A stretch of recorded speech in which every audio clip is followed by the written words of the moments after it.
Hi everyone, I'm Renz, Technical Support for LunchTech.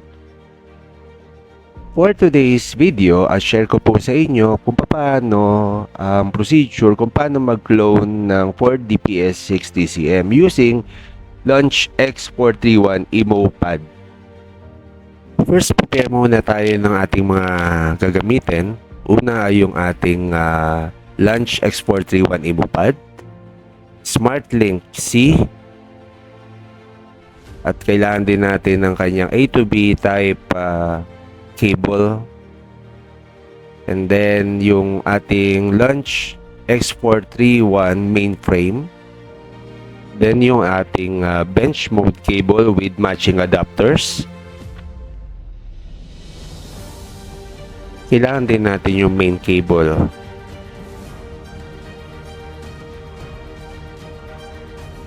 And then lastly, yung ating power supply.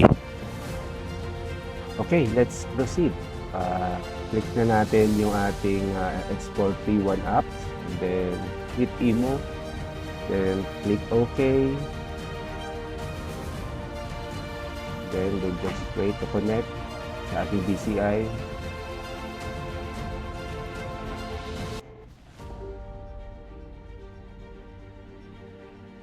And let's connect yung diagnostic connector and anti-theft programmer natin according sa diagram.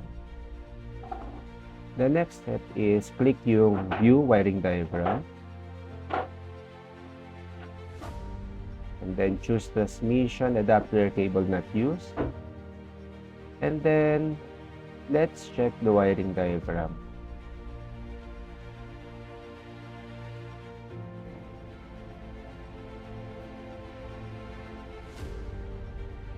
Now, set up na natin yung ating TCM according sa diagram na nakita natin kanina.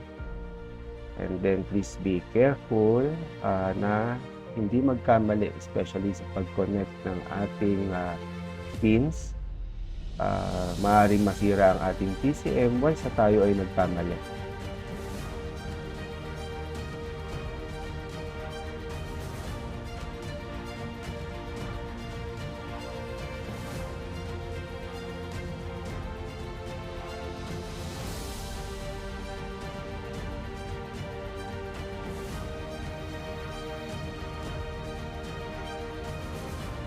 Bawat connector natin ay may numbering.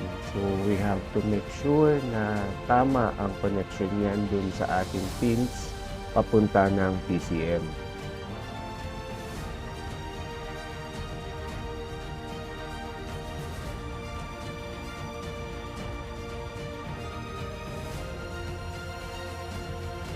Now we're done sa pag-connect natin, and then check again the connections to make sure na wala tayong error.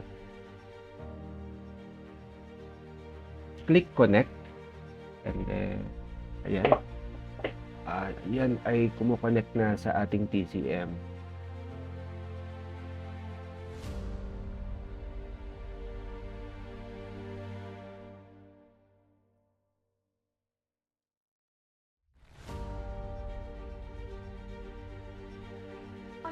Now, it is successfully connected. So, two things ang gagawin natin sa old TCM natin.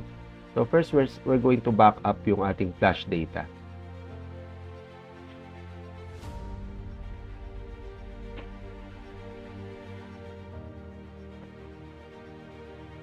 And then, we need to confirm para yan ay mai-save sa ating EmoPad. Okay, then click OK, and then please make sure na tandaan natin kung ano yung file name ng ating flash data. And then next is the EEPROM. Then again, confirm, then save. And then note natin yung file name. And then we're going to disconnect yung ating TCM.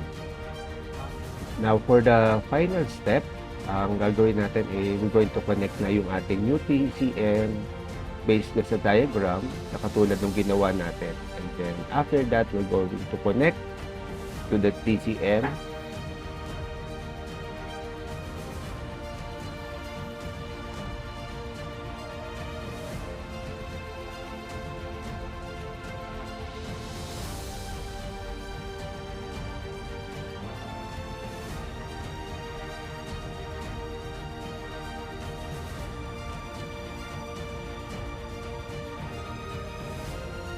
since we are connected to our new TCL, we are ready for restoring the flash data and EEPROM data. Kaya nang binanggit ko, unahin natin yung flash data, choosing the right file na i-note natin. And then it is successfully stored. And then next is the EEPROM. We're going to restore the EEPROM data. And then that's it, successfully restored. And for the final step, we're going to disconnect. Then ready na yan for installation and relearning procedure.